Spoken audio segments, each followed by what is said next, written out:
Saya tidak peduli siapapun Anda. Anda pernah bermaksiat, Anda pernah berbuat salah. Kita manusia yang tidak luput dari dosa. Tapi saya ingin berikan tawaran dari Al-Quranul Karim.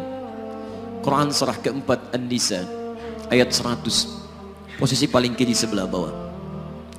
Pernah ada orang berbuat maksiat yang tak terlukiskan.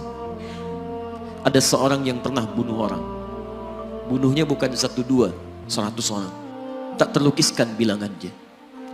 Kriminalitas tidak perlu diukur karena Anda akan lelah menghitungnya. Ketika Allah berkenan memberikan hidayah kepadanya, Masya Allah. Dan hidayah selalu terbuka pada siapapun sepanjang ia mau mengambilnya sebelum nyawa sampai di kerongkongannya. Tiba-tiba datang ia pada seorang alim dan berkata, saya ingin berubah. Alim ini kemudian menyampaikan pada orang dimaksud, Anda bukan berarti tidak bisa menjadi orang baik. Hanya Anda tinggal di lingkungan yang tidak mendukung Anda jadi baik. Keluarlah dulu dari tempat itu. Pergilah ke majlis ilmu si fulan, tempatnya ada di sana. Datang ke sana, belajarlah, dan Allah akan bimbing Anda berubah dari keburukan menjadi orang yang terbaik. Didengarlah nasihat alim ini. Berangkatlah orang dimaksud, menempuh perjalanannya.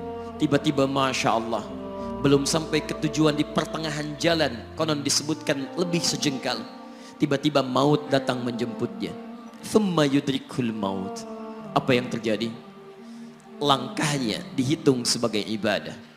Dalam terapnya dia beristighfar, tobat kepada Allah subhanahu wa ta'ala.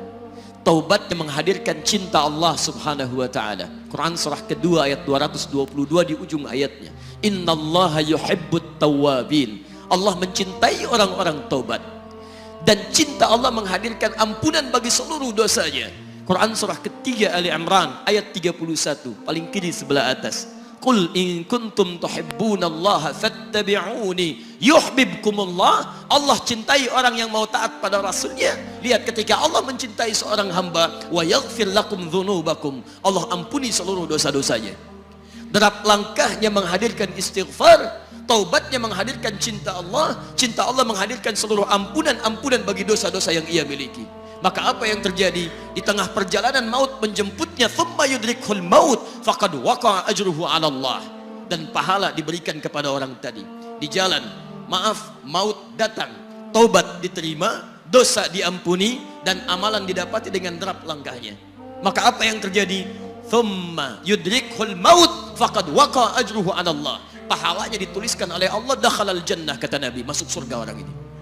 Anda bisa bayangkan, pernah bunuh orang 100 orang, mabuk tak terlukiskan, kriminalitas tak perlu dihitung. Ketika dia mau bertobat, datang ke majlis ilmu, Masya Allah, meninggal di tengah jalan, kata Nabi, dakhalal jannah. Bertobat diampuni dosanya, derap langkahnya ada pahalanya, dakhalal jannah. Turun ayat untuk melukiskan tawaran yang sama kepada kita. Wa may yuhajir fi sabilillahi yajid fil ardi muraghaman katsira was'a. Siapapun yang mau berubah kembali pada ketentuan jalan Allah, kalau dia masih punya batas-batas kehidupan, kami akan berikan kelapangan di sisa hidupnya dan kelimpahan-limpahan kenikmatan selama dia hidup. Wa may yakhruj min baitihi muhajiran ila Allahi wa rasulih. Namun bila ada di antara mereka baru ingin berhijrah, ingin berubah jadi lebih baik dalam pandangan Allah dan Rasulnya, tiba-tiba thumma yudrikul maut, baru keluar dari tempat dia tinggal, belum sampai ke tempat dia belajar, datang maut menjemputnya. Faqad waqa'a ajruhu 'ala Allah. Kami terima semua amalnya, kami ampuni dosa-dosanya, dan kami tuliskan namanya di dalam surga.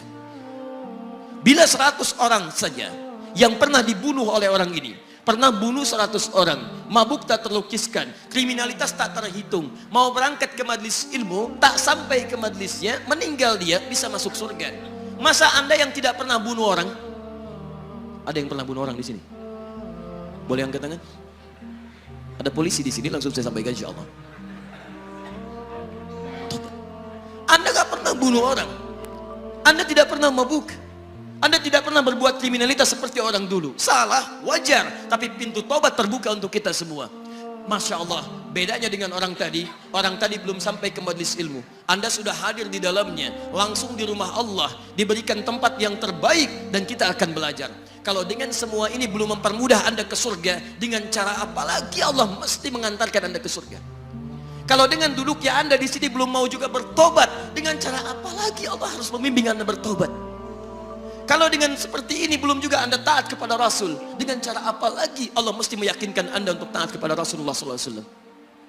Karena itu teman-teman sekalian, mari kita pelajari ilmunya, dan dengan ilmu itu akan membimbing kita insya Allah kembali kepada Allah sampai mengajak keluarga kita ke surga insya Allah.